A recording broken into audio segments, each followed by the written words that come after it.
a esto que es Mujer, Vida y Estilo. Yo soy Ana Fonte y estoy con Juan José Ortiz. Es médico, es pediatra, es oncólogo y estamos hablando de la detección oportuna de cáncer en niños, en bebés, niños y bueno, pues hasta preadolescentes y adolescentes, ¿no? Sí, claro. ¿Qué otro tipo de cáncer? Estábamos hablando que el más frecuente. ¿Leucemia? Es la leucemia, pero dime el tipo, si eres tan amable. Leucemia aguda linfoblástica. De cada 10 niños con leucemia en México, 7, 8 son aguda linfoblástica. Otra variedad que es mieloblástica y otra variedad que es crónica. Pero la más frecuente es esta, aguda linfoblástica. Si se detecta a tiempo, como tú nos dijiste, hay 3 años de tratamiento con quimioterapia, que es constante, no sé cada cuánto sean los tratamientos, cada semana, cada mes, no tengo idea, pero... Aproximadamente. ¿Sí? Cada semana, exacto. Okay. Y así se trata este tipo de leucemia. ¿Sí hay posibilidades de salvarle la vida a un enfermo de leucemia? Claro, sí. De hecho, a veces el tema de cáncer infantil no tiene tanto posicionamiento entre las cuestiones médicas. No. Porque no quisiéramos, definitivamente. Yo creo que es una parte controversial, más humana o más en ese sentido. Pero bueno, pues lo existe. Y afortunadamente, Ana, la supervivencia del cáncer infantil en general, no leucemia, en general es mejor en el niño que en el adulto. En el caso de la leucemia, de 10 leucemias, 7 u 8 se van a salvar a 5 años o más. O sea, 10 niños con leucemia, 7 u 8 se curan a 5 años. Sin duda, de estos, si hablo de que 7 u 8 se curan, quiere decir que 1 o 2 no, y van a fallecer. Pero es una tasa de supervivencia que comparada con la de los adultos ha sido mejor. No y va más tanto. Si es a tiempo. Exacto, sí. Digo, esto estoy hablando, sí, exacto, en detección oportuna y que aparte tenga algunos factores que nos haga que responda mejor el paciente al tratamiento. Sin embargo, pues bueno, lo que comentamos, 1 o 2 pacientes de estos 10 que lleguen a fallecer, pues es suficiente como para que cause algún estrago, pero sin duda es mejor que en el adulto. Ok, te quiero preguntar, otro tipo de cáncer frecuente. Sí, de cánceres más frecuentes. En niños. En niños la leucemia es el más frecuente, el segundo sería los tumores del sistema nervioso central o tumores cerebrales en el cerebro de los pacientitos. Pues estos son muy frecuentes, es la segunda causa. La manifestación, si en leucemia puede ser algo inespecífica, en decir que fiebre, ganglios crecidos, sin duda un tumor cerebral en un niño podría llegar a tardarse en el diagnóstico. De hecho, de entre todas las patologías que nosotros tratamos, tumores cerebrales son las que más tardíamente se diagnostican. Porque los síntomas son muy inespecíficos o signos, y el predominante es cefalea, que es dolor de cabeza. Un dolor de cabeza, vamos igual, como lo decíamos, como el dolor óseo, ¿no? Que sea nocturno o que que despierte en la mañana y el niño diga al despertar que lo primero que te diga es mamá, me duele la cabeza. Es algo para 2 cosas: para creerle a un niño, por ser el hecho de que sea niño, no es desconfiar, exacto, y porque seguramente es alguna causa que no es nada común. No todo lo que es dolor de cabeza matutino es cáncer, pero sí es una presentación muy habitual. Entonces, el niño despierta y te dice, mamá, me duele mucho la cabeza. Si el niño nos coopera y le podemos nosotros preguntar como del 1 al 10 qué tanto te duele, ya si el niño te dice 5, 6, 8, es un dolor significativo. Entonces, dolor de cabeza es importante. El otro es vómito.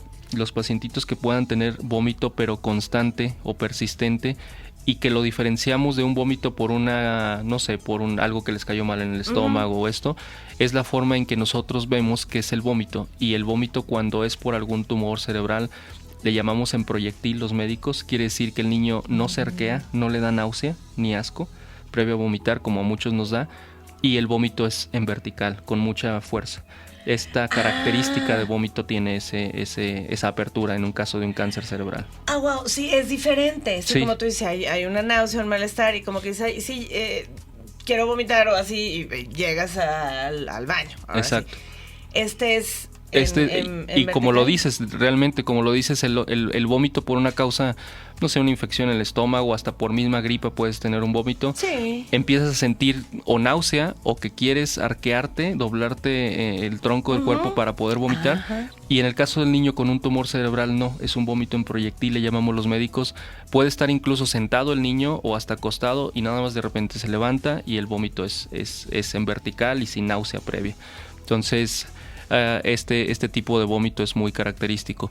Y bueno, algunos datos inespecíficos como lateralización de la marcha, le llamamos a cuando un niño ya camina o adquiere una habilidad psicomotriz, como agarrar el peine, como agarrar la cuchara y llevársela a la boca, y que de 1 o 2 semanas veas que esto entorpece un poco y no lo puede hacer, también es un dato de regresión, le llamamos nosotros, y para nosotros es algo significativo como considerar en un tumor cerebral. Entonces, aquel niño que tenga una habilidad y la pierda, o pierda la habilidad para desarrollarla, aguas, podríamos a lo mejor ahí pensar en hacer primero una valoración neurológica bien por un pediatra, o en todo caso un estudio de imagen, de tomografía de su cráneo. Pero sí, este dato de regresión neurológica es importante. Entre esos 3 yo creo que serían los más importantes para pensar en un tumor cerebral. Ahora, yo siempre comento, para cuando tú tienes a un pacientito o tienes a un familiar, también hay algunas causas que puedan hacer que ese paciente tenga más riesgo de cáncer. No nada más, siempre lo comento esto en los cursos, podemos a lo mejor encontrar los síntomas que te hablan de sospecha de cáncer, pero antes adelantarnos en ver quiénes son más propensos a desarrollar ese cáncer, ¿no? Hasta en niños eso pasa. ¿Hay propensión de herencia o de...? Exacto, sí. Fíjate que de herencia, el decir herencia como tal, en el niño no genética, tanto, pero sí genética, exacto. Sí, no, pero es que ¿sabes qué? Siempre eso es muy importante porque herencia sí es que un familiar te la haya heredado, y en niños pudiera pensar, pero en niños eso es muy raro. 0.1% de los pacientitos que tenemos con cáncer sí hay un trasfondo hereditario, pero el resto es genético, porque más bien es que él tiene predisposición a padecer esa enfermedad, un cáncer como tal. Entonces, es diferente. Asumimos mucho antes de haber estado en este rollo del cáncer infantil, muchos que pudiera pensar que es lo mismo, ¿no? Bueno, es herencia, pero sí es genético. Y hay algunos síndromes, por ejemplo, los niños desgraciadamente con síndrome de Down o trisomía 21 tienen 15 o 20 veces más riesgo de padecer una leucemia. No es que cada mes estemos tomando exámenes de sangre a estos niños, pero hay que tenerlo presente. Y algunos otros síndromes, por ejemplo, hay algunos síndromes con muchos nevos o lunares en la piel, que esto es de tenerlo bajo vigilancia, no tampoco de estar haciendo estudios y llevarlo cada semana o cada mes al pediatra, pero sí de tener esa perspicacia de tenerla presente, de estar en un seguimiento cada 6 meses o cada año con alguien cercano a oncología. Uh-huh. Sí, bueno, en otra ocasión hablaremos. Yo creo que en los niños no se presenta tanto este cáncer dermatológico, es un poquito más de adultos, donde podemos tener un foco los adultos. Nos puedes dar en otra invitación pues una guía así sencillita, nada más para tener una alerta, ¿no? Si tienes algo lunar, no sé. Exacto.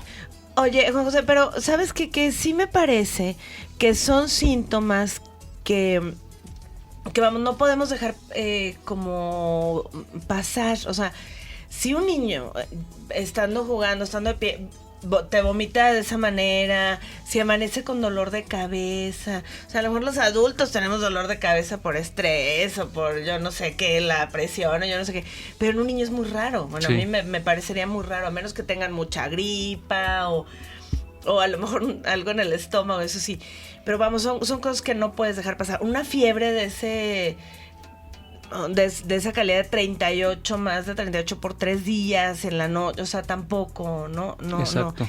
Eso que decías tú de que tal vez pierden como la alineación en la marcha o en lavarse los dientes o peinarse, o sea, algo sí, esas habilidades. Como que lo ves inmediatamente extraño como mamá o como papá.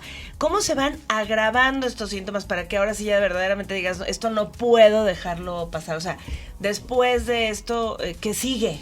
Pueden ser todo esto de que estamos comentando, de perder una habilidad, de dolor de cabeza importante, del tipo de vómito que hablamos, traducen algo que en medicina se denomina como síndrome de hipertensión intracraneana. O sea, que aumenta la presión del cráneo por una masa o un tumor que tienes y se manifiesta así. Cuando esto ya es más allá y cuando la hipertensión ya es mucha, entonces uno de los signos o síntomas a seguir serían las crisis convulsivas, por ejemplo. Entonces ya un pacientito que te convulsiona, pues desgraciadamente ahí ya no va a ser una detección muy oportuna, seguramente. Ya se habla de que cuando esto pasa, el paciente 80% de las veces ese paciente lleva 6 meses más o menos en esa temática.